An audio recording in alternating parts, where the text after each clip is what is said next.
Yo, welcome into another episode of Hashtag Dork, brought to you by Lumen. I had all kinds of issues, right? I don't sound the same. I am frazzled. I don't normally have internet issues. I have hiccups here and there. Sure. But this is a real son of a bitch. And as we've discussed so many, my shit's fine. As we've discussed so many times. Your shit's great. Yeah. All right, let's get Billy in here.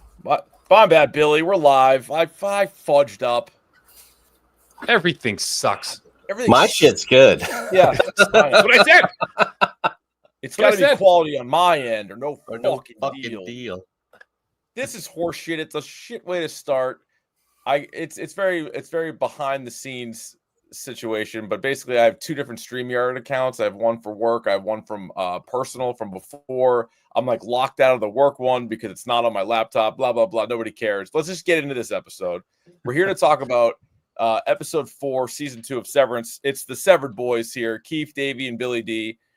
And again, for those of you that are just diving into the first time, this is all spoilers. So we did a season 1 episode, and we've also now done episode recaps for season 2. That's how good the show is. So we highly recommend it. Apple Plus.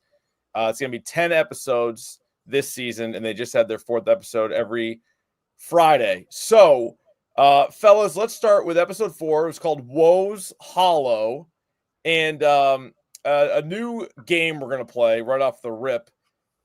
Of the season, we'll start with you, Davey. Best episode, worst episode, or just another episode? This is probably one of the better episodes of this show, period. Okay. All right. I think in the last 2 seasons, it's been a season and a quarter, and this is, and man, John Turturro is a tour de force in this episode. You're shaking your head, Billy. No. Irv B is a dog. He is the man. Holy shit. Put a D on that jersey. I would say it's the best episode of the season. I mean, it had another season finale ending, which we've got now 2 in a row where it feels like it's the season finale. And I'm sitting there like, holy shit. How do you even do another episode? Like, it's wild. Yeah, I agree. I think it's the best episode of the season. I think if you go back to season 1, I mean, the finale was bonkers, so it's hard to compare it to the finale, but it's probably the best episode. Next question I have for you is Woes Hollow real, or is it some sort of sim? So basically, this is the first time we think that we've seen the innies outside of the building, with the exception of the 39 minutes they had in the finale, where we saw because he goes, holy shit, out fucking side. Yeah. What is that called? The overtime contingency? Is that what they called it? Yeah.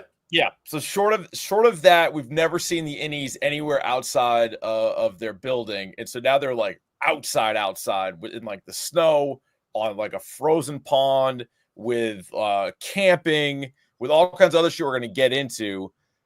But like as you kind of like walk away from that episode, is like, is this just some sort of other mind fuck for them? Like, are they just like in like a tank somewhere, like having this like in their heads, some sort of VR, or are they really outside, you think? Well, okay. Can I spill? I've like looked at different theories and I've tried to come up with this on my own. So this is kind of like what I'm thinking right now. Think of it like this. I don't think they ever get off the elevator, or the elevator goes anywhere. Like they get in the elevator and then like, because what they're trying to do, because one of the things that in this episode, when they have like this, Woes Hollow, right? So they have like these lookalikes like them, like pointing them in the right direction. Now we've seen these before, right? Like we've seen like there's like mannequins and stuff. Someone said in the perpetuity wing in season 1, there's like they have the lookalikes of the E. They're like lookalikes, but so my guess is like what they're trying to do is find a way, and we've talked about this a little bit before, like put people's consciousness in other things. So to answer your question, Rich, I think the outdoor exercise is all a simulation. See, I would say yes too, only though. Then why does it matter if Irv's trying to kill Helly if it's a simulation?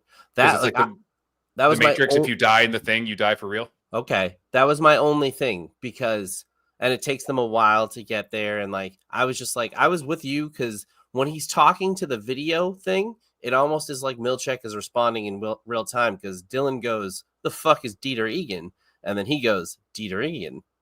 I know a lot of you have questions, but like if he's just choking Helly out and if it's fake, unless you're right, unless it's like the Matrix, then I do think there was some realism to it because I have a theory of Irv and how he gets messages to his innie. And how fun do you think to be Helly and to like be in this like stressful situation, and then your innie wakes up and is being drowned? Oh my God. Just looking, and the last thing she remembers is she was at a party. Yeah. What the fuck? This is crazy. Yeah, I also wonder, like, you know, if it is real, like they really are outside, like how do they get that TV up there? How does the TV play? How do they, you know, like that message with Milchek? Because like on one scene, you see them outside, they're all standing there in their snow outfits, and then there's nothing in the background. And then they like turn around and there's like a TV, and then like pops up Milchek, and you're like, that's cool. It's like a cool visual. But then when you really start to think about it, you're like, who got it there? How did they get it there? Unless it's all a teacher brings it in when they have no lesson plan. Yeah, they willed it in. What they like do. In 8th grade when we watched Angus one year. I don't know why we watched Angus, but there we were. Yeah, so it's the outdoor retreat team building occurrence, or ORTBO, which stands for robot. If like you rearrange the letters. Also, Dieter Egan, if rearranged, I saw this, stands for fucking AI generated, which is wild. Dieter Egan is. Yeah, I didn't believe it either, Davey. Hang on, now I have to like look this up. No, I was like, there's not enough letters. Dieter Egan is AI generated? Yes, and by the way, I read the UUR. Well, I'm not. I wasn't English major, but I listened. Oh my God! I listened to the UUR, and I believe that it was written by Rick and Hale, or at least they took all of his stuff and synthesized it into the 4th book because all of the prose and the way he talks, it's the exact same. Also, he was raised by a performance duo named Hump Dumpster. His parents were in a performance duo called Hump Dumpster. This book is amazing. The book is amazing. They literally gave birth to him on stage as a part of a performance act. And you find out in the book that he's connected really deeply with Gemma. He gave her eulogy. He also says he has a twin brother named Art because his family gave birth to him and Art. So like the similarities between his book and the 4th appendix are very similar. And then in the previous episode, they were talking to him about writing for them. So I think the book is either AI generated from all of his books or it's him writing it. Wow. How about Can you that? imagine if he's like the Kier guy, like that? He is a major part. I mean, I wouldn't rule anything out, obviously. Also, he takes a dump on Sister Act for an entire chapter of the book. Why? I don't know. It's delightful. I think it has something to do with like the way they portray God. So I'm gonna have to watch Sister Act now. I was like, man, you ever seen Sister Act? No, I have, but it was I was like 7 or whenever it came out. I also saw Sister Act 2 Back in the Habit. Oh yeah, that's right. Good. With a young Lauryn Hill, who's singing in that movie. Sure was. Yeah, so they introduced Tears, or twins. I'm sorry, twins, and Billy mentioned Dieter Egan, and so they tell this whole story, and it's basically about him like jacking off in the woods and turning into a tree. Yeah, basically, it's like The Odd Life of Timothy Green. If you've seen that movie. But so much of this episode too is Helena, like her kind of like last stand, trying to like blend in as Helly, and like so she's making all these jokes, even though she clearly is like aware of this, and it's just like further proof how awkward she is as an outie, right? Like she's in this like very powerful family clearly, but she's very awkward, probably doesn't have any real relationships, and then she was very, I don't know, probably jealous of Helly's connection to Mark, and then took that and turned that into a sex romp in the woods. They had sexual intercourse in the tent. And that's illegal, right? Like to have sex with somebody under false pretenses of who you actually are? Yeah. I would say so.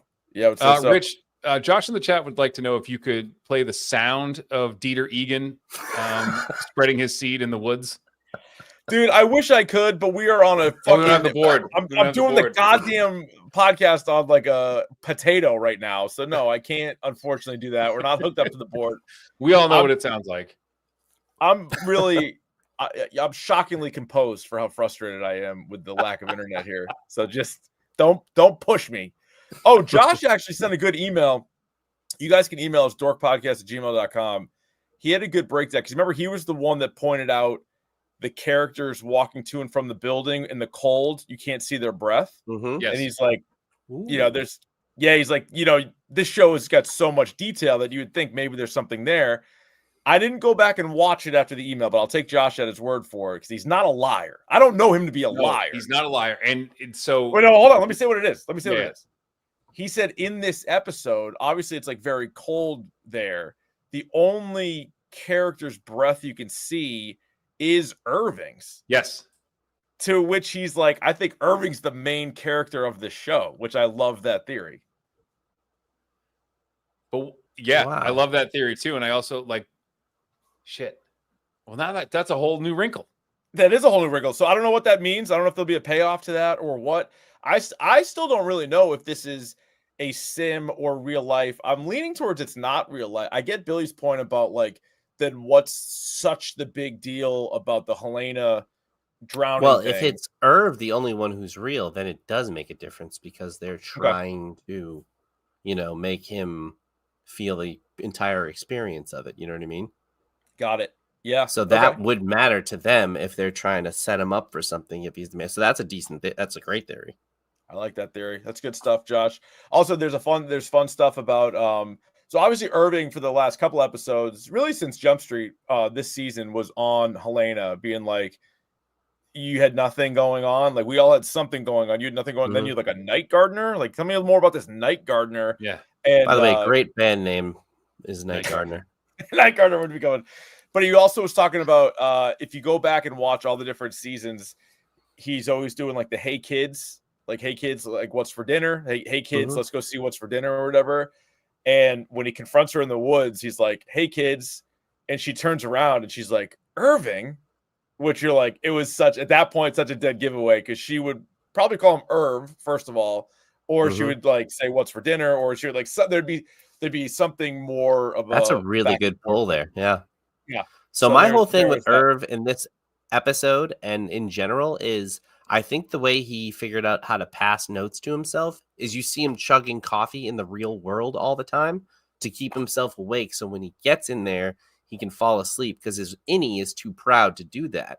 And when he actually went to sleep in this simulation, that's when he gets the dream sequence and kind of cracks the code because they show on that screen a ton of shit that's so like crazy. But one of the things is it's numbers 1 through 7 and not 8 and 9. And Jan Egan is CEO 8.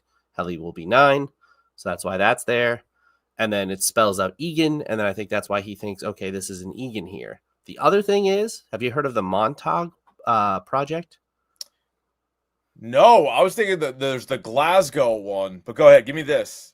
So this is the name of the project file that shows up on his computer. And it's a system, it's a place in New York like years ago where they were trying to basically severance people. Like they would try to create sleeper agents by bringing them underground through a series of tunnels and like doing all these experiments to basically create like the Zoolander fucking like snap and like kill people out of nowhere or like just, try to time travel and all this crazy shit. So everybody's saying this is the backbone of which Severance is built upon. And that crazy animal in the woods they see is something that washed up on the shores in New York right outside of this place, like the Montauk Monster or whatever the fuck it was. I remember that. That. Like, yeah. So that's like a real, like, so they're really like honing in on this Montauk thing. And I think that's like because in Lost, they kind of tell the time travel and history through the Wizard of Oz. And they even name a character Henry Gale. So I think Severance is really pulling on this Montauk project because the way they treat them is the same way they treated the test experiments in this thing. It's crazy. Interesting. Oh, that's interesting. Yeah, the whatever that was, like that seal or whatever that creature was, like that was definitely that would have been my what the fuck moment There was a lot of what the fuck moments this episode, but that would have been. But then Eric went right to eating it, which was weird. But then like Billy's thing that the Montauk monster washing up us for we eat this for sustenance. And I think if correct me if I'm wrong, but the Montauk monster people are like, no, it's a seal, and they're like, that's not a if you Google it, you're like, that looks fucking weird. Seal, yeah, but like, no, it's a seal. I agree. I think it might have been something else. All right, this is there was a recap in the Ringer, and so there's the Glasgow block. So when I'm just reading right from the Ringer. Mm-hmm. When Irving's trying to drown Helena and demanding that Helly be brought back, Milchick gets on a walkie-talkie and instructs someone to, quote, remove the Glasgow block. He says shortly after Helly is reawakened, if you go back to Severance first season, when Dylan was in the control room activating the overtime contingency, eagle-eyed viewers could spot other functions that can apparently be used on severed workers. Some of the names of these functions: Beehive, Branch Transfer, Clean Slate, Lullaby, Goldfish, and Glasgow. Mm-hmm. Pretty sick. Yeah, I mean they're so detailed, like in this series with all of these things, especially when you read the UUR. I mean, I'm not smart, so I listen to it, but like that to me, the Glasgow block thing is a nice explanation. And Irv is even saying like, you must be pretty fucking special to have your Audi be able to get to the severed floor. Yes. Yeah. What do you see? He says powerful, right? Powerful. You must be pretty powerful. Like and he says like, who's powerful enough to get their Audi under the severed floor? I was reading on BuzzFeed too. So like the last thing Irv says to Dylan is hang in there. And someone spotted, an eagle-eyed viewer also spotted that in the break room, there's a poster of Dylan pulling the overtime contingency, and underneath it says hang in there. Because he's got like both his arms out. Yeah. Huh. So he's like telling him to like do that again. Wow. And that will bring him back. Because I think that Irv has been there for a very long time. Yes. Same thing with Bert. Because we found out that Bert has only been at his O&D job for 3 years. And Irving's only been at his job for 3 years. But I think they've probably been there for like 20 years. And they just keep getting clean slated. And I think that's why he's having the brain bleeds, because it's like multiplicity. When you make a copy of a copy, it's a little sloppy. Yeah. So I think he might have fallen in love with Bert multiple times, or, you know, he's been reset so many times. I don't think he's gone. I hope he's not gone, because he's fucking amazing. No, he can't. I think they're just resetting him and sending him somewhere else.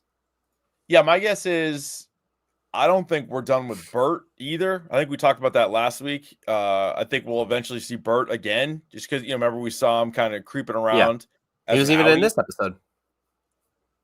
He was? Where was he in this? Yeah, when he pulls down the in his dream, he pulls down the thing. And Bert's yeah. So like I think we'll see both those guys again. I guess the question is like, do we see any version of Irv again? Because they basically they quote like they sent him to his eternal dark.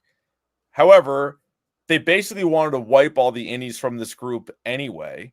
And then Mark got them all to come back because they had to finish some stuff. So they lied to him, but they did bring him back. So I wouldn't rule out us seeing Irv again. We're definitely going to see Audi Irv, because don't they have to go communicate to him again that like, hey, like you're done kind of thing? And so that'll be interesting. Also in the book that they were reading, it says like the next chapter in the book, I think, was Keir and the Thieving Nanny. Yes. Which I don't know if there's any connection to this, but I was thinking of Kolvig, and I know she wasn't really a nanny so much as she was like a wet nurse or whatever, like whatever she was, like she was helping Mark's, but she kind of reminded me of like a nanny character. And so I was like, I don't know if that's a way to sort of tie her back in, or more of like her significance, because there's no way she's done. Like she wasn't in this episode, but she'll be back. No, I think this was a very like what would they call it? Like a different kind of bottle episode. But I think there was a lot of interesting stuff to pull from other episodes. I'm very curious as to who, when Irv makes that phone call saying my innie got the message, is he talking to Kovel or Kovelvig, or is he talking to Ragabi? Who is that call to? Because you figure if it's Ragabi, they would just reintegrate him to get the messages back and forth. So I don't know who the hell he's calling. Also, the other interesting thing is the cliffhanger we were left with from the previous week was that Mark was reintegrated. But I don't think he's fully reintegrated. I think it's only that moment of flashes with Gemma. I don't know what you guys think, but it doesn't seem like he's a double agent, even though Milchek drops a double duty line when he hands him the torch. So I don't know if they know they've started it, but that was very telling. No, it's good. I definitely didn't get the sense that Mark was, unless he's like the greatest double agent ever, right? Like there was no like indication that he was. No, he's playing both sides. Is what he tells everybody. That's an Always Sunny reference. I don't know if you. Yeah.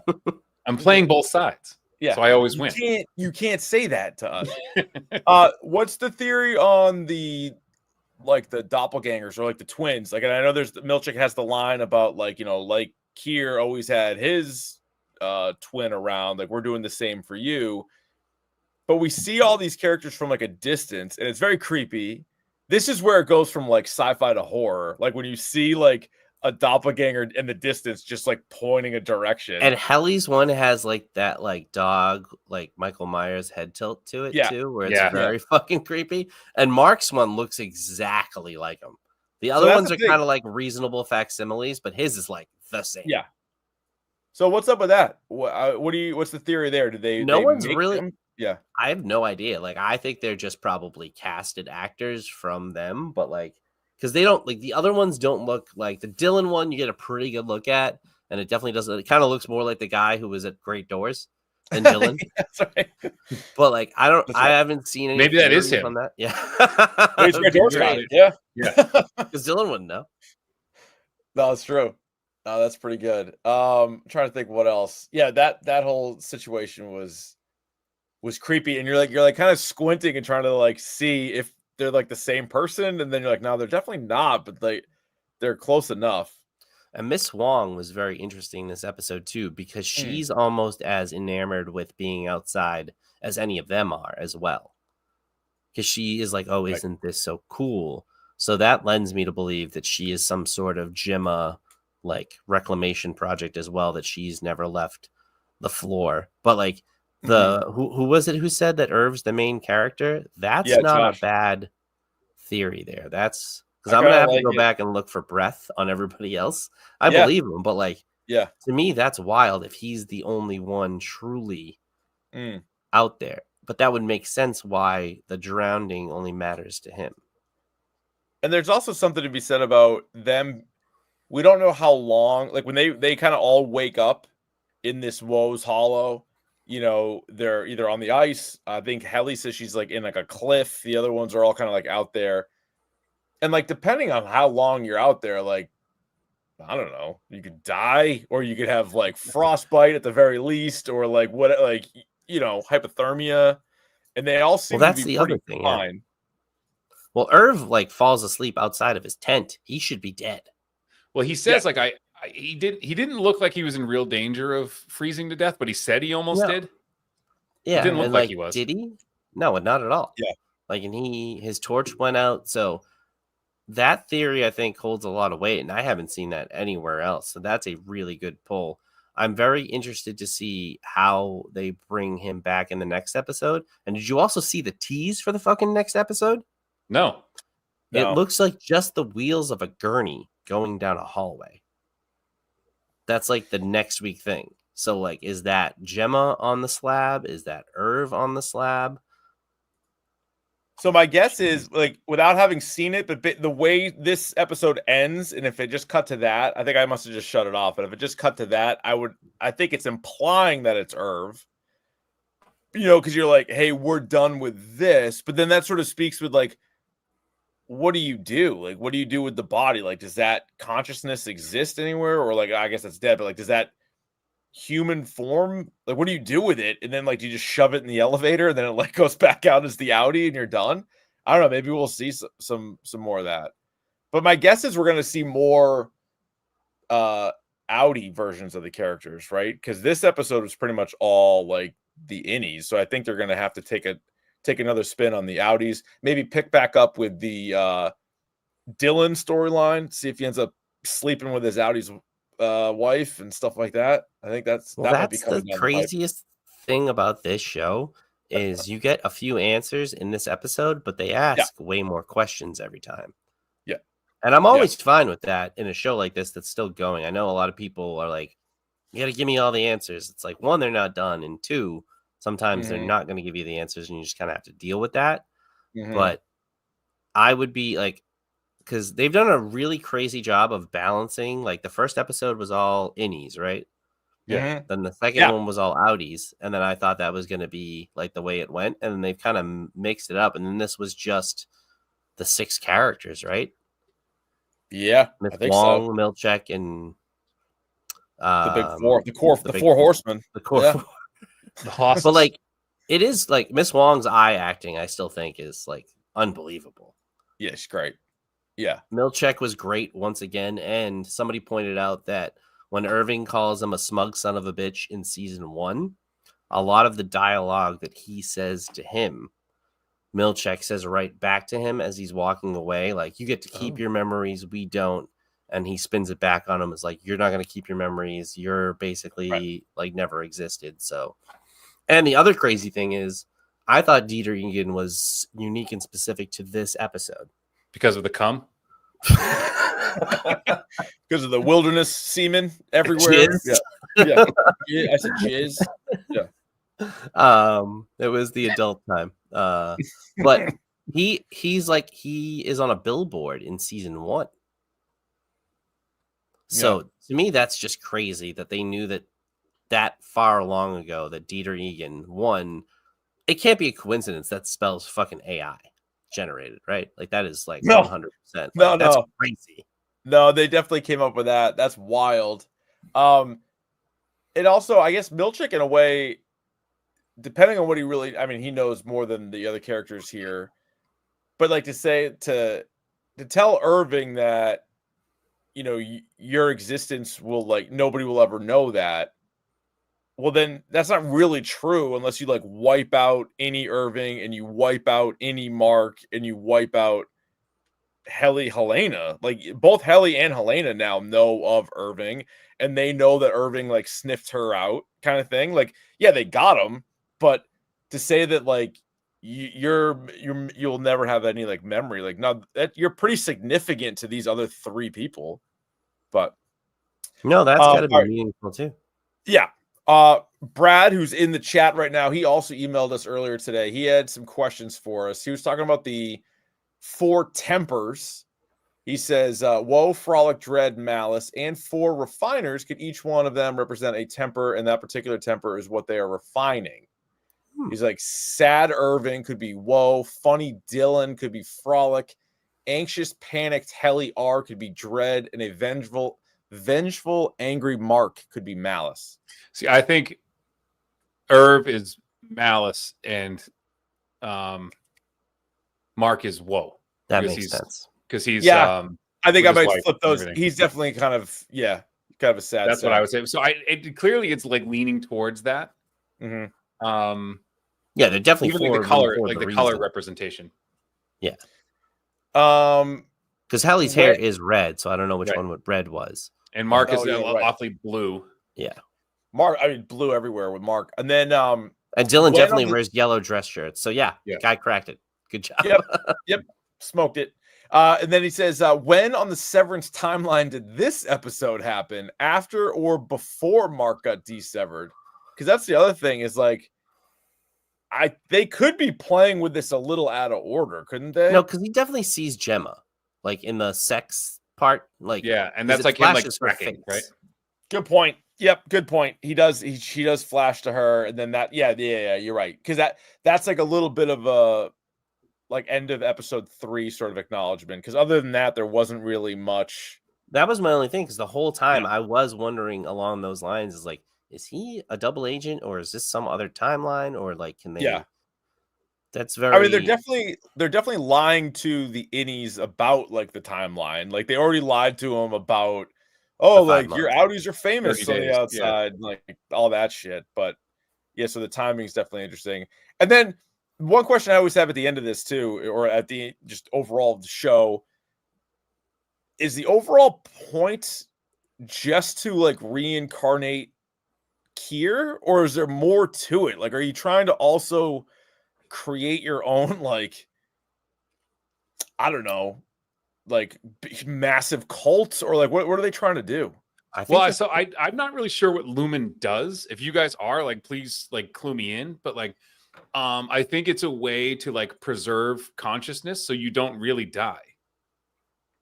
No, I think that's definitely probably the main part, because it seems like that's what the revolving is, and people are saying that's what the numbers represented, like 1 through 7, just being on the computer, that they're in the computer or they're in a chip. Like, I know that they got their start in Solves, that was said in an episode, but also the reason, you remember the reason the overtime contingency protocol was initially enacted? Like, Dylan was awoken at his home, right? Mm-hmm. Do you remember why? No. It's because he stole an ideographic card from O&D that basically was just like stick figures showing like how to like neck chop somebody and then choke them. So like, I think they're also like the Montauk thing where they're trying to create like sleeper cells. So they're probably into all kinds of like nefarious ass shit. Like, it seems like they're trying to take over the fucking world. Well, it'd be good if, like, if you had spies that didn't know they were spies. Yeah. Yeah. Right. All right. I like that. You guys got anything else? Like, that was a great episode. A lot of stuff. I love my favorite part is when Milchek was like, "This is the tallest waterfall in the world." Like, because they don't know what a waterfall is, so they're like, "Awesome!" You know, they just hell yeah, it is. He's great because he was also like, "I thought the beauty of the waterfall would have satiated you." I was pissed. I would have been pissed as a team member if those look like some good ass marshmallows too. Dumped them. Where marshmallows? Like, you guys aren't getting marshmallows. Take a shit, he says. Shit. Yeah. Can, I would assume the answer is yes. Can Helena get pregnant from any Mark? I would assume. Nice. That was the other thing too that I was wondering. More talk. But like, until then, any Mark probably never jacked it. Yeah. I mean, that's a first time and then some. Like, you are. How do you know what to do? What did that sound like, Rich? Yeah, I wish I could tell you. This fucking thing. Although I think middle of this episode, I think the internet came back, Rye. So if you do want to do our second episode, I think I can do it from the real setup. Okay. Yeah. Son of a bitch. No, it was a great episode, but there wasn't. It was so much outside stuff for the first like 30 minutes. There wasn't a lot of like little hidden things other than just like the Dieter Egan stuff. But to me, that was mind blowing because the fact that they knew in season 1 they were going to introduce this guy as AI generated is fucking wild. Yeah, it is. It's crazy. Have you guys seen anywhere? I haven't. Like, how long they want the show to go for, or like if they even know what the ending is. Any of that talk? I do know. I read somewhere that they know what the ending is. Because they were talking about like they definitely don't want it to be like Lost. They even mentioned Lost. Like, we don't want it to be like that, but we know what the ending is. I think it was Ben Stiller. I think there was like someone talking to Ben Stiller. Like, he's seen the ending, like he's read it. Yeah, but they don't know like how many seasons, like 3 or 4 seasons. Because Lost was originally pitched by Lindelof as 3 seasons. Yeah, but it was such a hit on like real TV. They were like, no, sorry, buddy. Like, you guys keep making this. Too bad, dude. Keep writing. Yeah. Between 3 and 5 is like the magic number. Yeah, absolutely. I wouldn't want it to go like 6 or 7. Like, even 4 would be like, you could end it after 3, and if it's a hell of a show, it would go down. At this point, it's turned into a cultural phenomenon, right? Literally overnight. Like, it's everywhere now. But like, speaking of like a show like this Friday, on the flip side, like Yellow Jackets, I'm like, let's wrap this up. Mm-hmm. Yeah, you know what I mean? End it. Yeah. The other thing too is like we waited 3 years between season 1 and 2, so that's it's like fucking crazy. It's a long time, dude. It didn't feel like that long. Well, I mean, I think that there's so many good TV shows that it helps kind of fill the void a little bit, but like still, that was a long time. Like, I had to literally go back. I watched the finale. Was like reading recaps and stuff because I'm like, I don't really remember everything that happened. But all right, last thing, I would say Irving was my MVP or best character through the first 2 or 3 episodes. So certainly after this episode, I'm sticking with Irving. Oh yeah. Is there anybody besides Irving you want to prop up as the best character so far this season? I thought so. I was watching the end of the episode where they do like the behind the episode thing, and Adam Scott actually said a really cool thing. He was like, the best acting in the show is watching. I forget their name's like Britt, something who plays Helly. He's like watching her pretend to play somebody else. Like it's like that's like awesome. What do you call it? The phenomenal at the that. fucking Christopher Nolan movie. I'm so tired, but like the Christopher Nolan movie, and she's like inceptioning herself. Because you can really tell she's not playing the character of Helly R. But she's trying to. Yes, it's incredible. Yeah. It's like another. It is so evident too in like a lot of her facial expressions, but it's not like over. It is really well done. So I would say she's number 2. But like for me, I was always on Milchek just because he's delightful and he's hilarious. But same Irving B in this season, like he has been masterful. Oh, he's killing it. And like, you know how at Chick-fil-A they ask you for your name and initial? Yeah. From now on, I'm only going to be Irving B. And just wait. Fun fact. Fun fact. One of the fun, like when I first met Rich Keefe, I don't know why he did this. I think he still does it to this day. Whenever we went to Boston Market and would order food, he would say Carl with a K. I don't know why. Do you still do that? No, I don't do Carl with a K anymore. I also got a lot of stuff. Like why with a K? Like what is it? What difference does it make? Carl, just to clarify, because sometimes they put it with a C. My other alias was Rock Keats from the show from the movie Bulletproof. It's the same initials as mine, but Rock Keats. And I remember like even like up to like a few years ago, my mom would be like, "We got stuff in the mail from Rock Keats today," and I'm like, "Yeah." Fake name, real address. Not smart. Anyway, my buddy at Kelly's, because they used to do it over the loudspeaker. Like, he would either be Clem or Elmo. Come on. That's good stuff. All right. You guys can let us know. Feel free. Please do send us your severance emails, dorkpodcast@gmail.com. We absolutely read them and we can present them on the show. We'll be back next week, hopefully with internet, hopefully with the real setup, hopefully with a soundboard on Monday night. We're talking about episode 5. Dave, do you want to rain check the next episode or do you want to do it? It's up. Do you want to defer to you? I mean, I'll do it. I got the internet working. We can do it. We can do short, but we can talk about the new Tim Robinson movie. Let's go short. We'll do it. We'll just get it out of the way. All right. So if you're watching on the YouTube chat now, the current link for the next episode should work. So jump over to there. It's the friendship / Super Bowl ads and trailers. We will do that. But thanks for listening. Tell a friend, tell a dork, and we will talk to you next week all about Severance as we hit the mid-season point for season 5. All right. We'll talk to you.